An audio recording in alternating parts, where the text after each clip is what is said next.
There are few things in the Western world that capture more attention and cause greater shock than an assassination attempt of a US president. Both past and present, every generation has witnessed at least one of these moments of violence. They act as a crossroads of fate where the trajectory of a bullet changing by mere centimetres has the potential to alter the course of history. From Lincoln to Kennedy to Reagan and most recently Trump, these acts of attempted murder have carved the face of US political culture and laid bare the dangers that hide in the shadows of power. In addition to the 4 American presidents who have lost their lives at the hands of an assassin, countless others have stared death in the face and survived shocking moments that could well have added their own names to the presidential roll call of death. Today we will be diving through the annals of American history to look at 6 of these presidents who have survived some of the most infamous assassination plots in modern political history.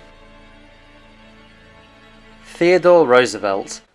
One of the faces of Mount Rushmore and the United States' youngest ever president, Theodore Roosevelt served 2 terms from 1901 to 1909. Much like Trump in 2024, Roosevelt in 1912 was out of office and seeking a political comeback, when less than 1 month before that year's election, he became victim of an assassination attempt. Having turned against his former Republican allies, Roosevelt was out in Milwaukee, Wisconsin campaigning as a presidential nominee of the Progressive Party when he was shot outside of his hotel by a man named John Schrank. The former president stumbled back as an enraged crowd leapt on Schrank, but what happened next was remarkable. Roosevelt implored the crowd to stop attacking the would-be assassin, who collectively looked up in shock to see that the former president seemed completely fine. He had been hit once in the chest, but a glasses case and a 50-page speech in his pocket had bore the brunt of the bullet's momentum. This had prevented a potentially fatal injury, and although Roosevelt's shirt was stained in blood, he quickly recognised that he was not in immediate mortal danger. After looking the assailant in the eyes and briefly questioning him, Roosevelt insisted to his concerned bodyguards that he would not go to hospital until he had delivered his speech. After arriving at the nearby Milwaukee auditorium, he announced to a shocked crowd, "I don't know whether you fully understand that I have just been shot, but it takes more than that to kill a bull moose." Meanwhile, Schrank was taken into custody, found insane, and spent the remainder of his life in an asylum. Among his motives were preventing Roosevelt from winning a 3rd term, as well as a dream he had had where the former president William McKinley had apparently blamed Roosevelt for his own assassination. Roosevelt did eventually receive medical attention, but doctors believed that removing the bullet was too big of a risk, and so it remained embedded in his chest for the final 7 years of his life.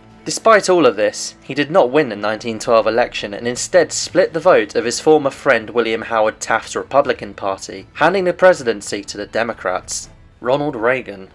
1981 witnessed probably the most infamous attack on a US president or candidate at any point in the 61-year gap between Kennedy and Trump. 70-year-old Ronald Reagan had been in power for barely 2 months when a deranged assassin very nearly claimed his life. On March the 30th, he had just finished addressing a Labour meeting at the Hilton Hotel in Washington DC and was returning to the presidential limousine through a busy crowd. Ironically, just days earlier he had paid a visit to Ford's Theatre, where Abraham Lincoln had himself been assassinated over a century earlier. As Reagan approached the limousine, 25-year-old John Hinckley Jr. fired 6 shots in the president's direction, one of which ricocheted off the limo and lodged in his chest, narrowly missing his heart. Hinckley's motive was a peculiar one. He had an obsession with the film Taxi Driver and its young lead actress Jodie Foster. Hinckley had decided to assassinate the president to try and gain Foster's attention, and also to copy a scene in the film where a fictional senator was murdered. He had investigated the possibility of assassinating the previous president Jimmy Carter months earlier, and was reportedly surprised at just how easy it was to get close to his target. 3 of Reagan's entourage were also hit, including Press Secretary James Brady, who suffered brain damage and died as a direct result over 30 years later. Meanwhile,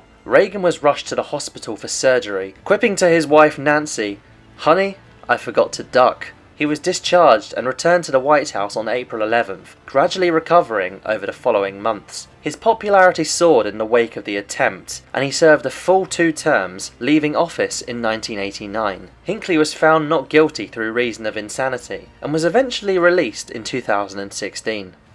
Gerald Ford.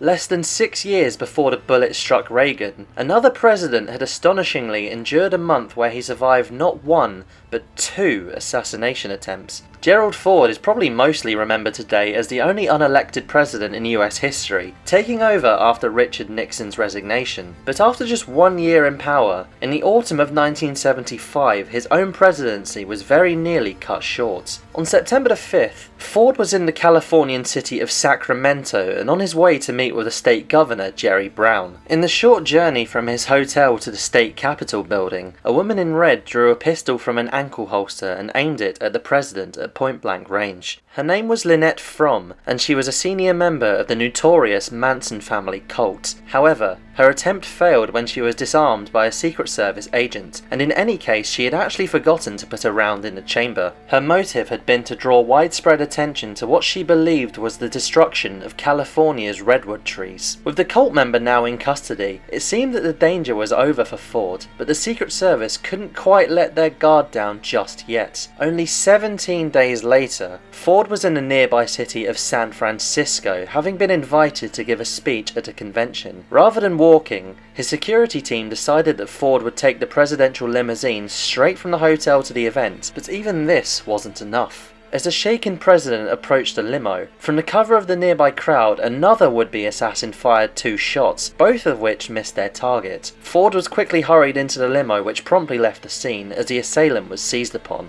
Her name was Sarah Jane Moore. She was not a cult member, but a political radical, and hoped to spark a revolution through Ford's assassination. Having narrowly survived 2 attempts on his life, Ford wore a bulletproof trench coat whilst out in busy places for a while afterwards. He was later voted out of office in the 1976 election and died in 2006 at the age of 93. Meanwhile, his assailants both served over 3 decades in prison, Moore being released in 2007 and Fromm in 2009. Interestingly, these were the only presidential assassination attempts ever carried out by women. Andrew Jackson.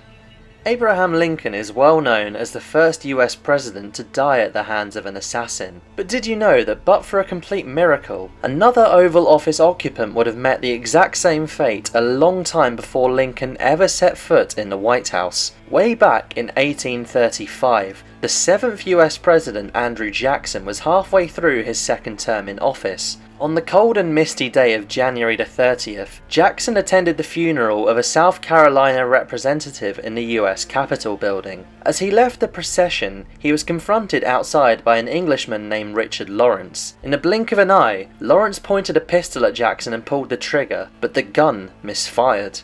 It would barely be a split second before the assailant came to experience the wrath and fiery temper that Andrew Jackson was infamous for. The 67-year-old president began screaming at his would-be assassin whilst attacking him with his walking cane in a wave of fury. During this struggle, Lawrence tried to murder Jackson again with a second pistol, but remarkably, this weapon also misfired. The president's aides intervened shortly afterwards and Lawrence was led away. The attack took place at a time of heightened political tension, and in his paranoia, Jackson believed that the opposing Whig Party were behind the plot, a paranoia that later passed to his presidential successor, Martin Van Buren. However, these accusations had no real evidence behind them. Lawrence was clearly found to be insane at his trial and spent the rest of his life in a mental hospital before eventually dying in 1861. Jackson was the first president ever to face an assassination attempt. Researchers who later studied the 2 pistols concluded that the odds of both of them misfiring was around 1 in 125,000.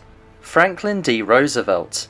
There is only one president who has ever won more than 2 terms in office, but incredibly for Franklin D. Roosevelt, his record-breaking 12 years in office was almost over before it even started. On February the 15th, 1933, the newly elected Roosevelt was in the city of Miami, Florida, 17 days before his first term in office was set to begin. As he gave a speech from his car to a gathered crowd, in the shadows, a small and emaciated figure drew out a pistol and aimed it in the president's direction. election. His name was Giuseppe Zangara, an unemployed Italian bricklayer grappling with poverty at the height of the Great Depression. It was his hatred of the wealthy that led him to try and claim a place in infamy with a presidential assassination. A short man at a height of just over 5 feet, Zangara stood up on a bench to get a better view of his target. As he took aim, a woman standing next to him by the name of Lillian Cross saw what he was doing, and instinctively threw out an arm to try and stop him. Her quick thinking potentially saved Roosevelt's life by deflecting Zangara's aim, although he did still manage to fire 5 shots, including one that hit Chicago's Mayor Anton Chermak, who later died of his injuries. As Zangara and Cross tumbled off the bench, the would-be assassin was beaten by the crowd before being taken away by police, whilst the unharmed Roosevelt rushed to the nearest hospital with the mortally wounded Chermak. Following Chermak's death, Zangara was charged with murder and executed via the electric chair less than 5 weeks later. Although some conspiracies later suggested that Zangara had connections to organised crime in Chicago and had actually intended to kill Chermak all along, it is generally accepted that this was not the case. As for Roosevelt, his composure and stoicism in the face of an assassination attempt helped give an early boost to his popularity just before he was set to begin his first term as president. He would go on to win a remarkable 4 elections and become one of the greatest presidents in American history. But if not for the quick thinking of Mrs. Cross, then who knows how differently history could have turned out. Donald Trump. We finish with one of the most infamous moments of 2024 and one of the most shocking events ever witnessed in a presidential election campaign. 45th US President Donald Trump was out on the campaign trail seeking a comeback in the 3rd presidential election of his political career. As the race intensified and balanced on a knife edge, on July 13th came a moment that shocked the world. That evening, he was holding a rally near the town of Butler, Pennsylvania. As he was speaking on stage, all of a sudden he stopped and put his hand to his right ear. Time seemed to stand still for a moment, before the realization dawned on the crowd that the former president was under fire. The surrounding Secret Service agents quickly dove on Trump, who later stood up to reveal his ear covered in blood. The man responsible was 20-year-old Thomas Matthew Crooks, firing from the rooftop of a nearby warehouse. Questions were raised over how this had happened. Police and other security forces had identified Crooks as a person of interest over an hour beforehand, and were aware of his position on the roof for as long as 20 minutes before the assassination attempt took place. Crooks was killed by counter-snipers within seconds of firing his shots, but it nonetheless marked perhaps the biggest security failure by the Secret Service since the Reagan shooting. Although Trump had barely been an inch away from losing his life, the danger wasn't quite over for him yet in this election campaign. Just over 2 months later, on September the 15th, another would-be assassin was foiled at Trump's golf club in West Palm Beach, Florida. This time, the Secret Service managed to prevent the attack from taking place, spotting a rifle in the bushes surrounding the golf course. An agent immediately fired in the direction of the hidden rifle, and the shadowy figure in the bushes attempted to make his getaway. He was caught in his vehicle later that day and identified as 58-year-old Ryan Wesley Ralph. At the time of recording, he is in custody and under investigation by the FBI. Despite the attempts on his life, Trump was ultimately successful in the election, becoming just the 2nd president ever to win 2 non-consecutive terms. The defiant image of him in the wake of the Pennsylvania attempts became one of the most recognizable images of the 2024 election. The assassination attempt of Donald Trump demonstrates that even with security and intelligence improving over the decades, the President of the United States is never fully safe from danger. As seen in Pennsylvania in July, just one slip-up by the relevant security forces could put the life of the incumbent president, and indeed any other president in the future, at the mercy of an assassin.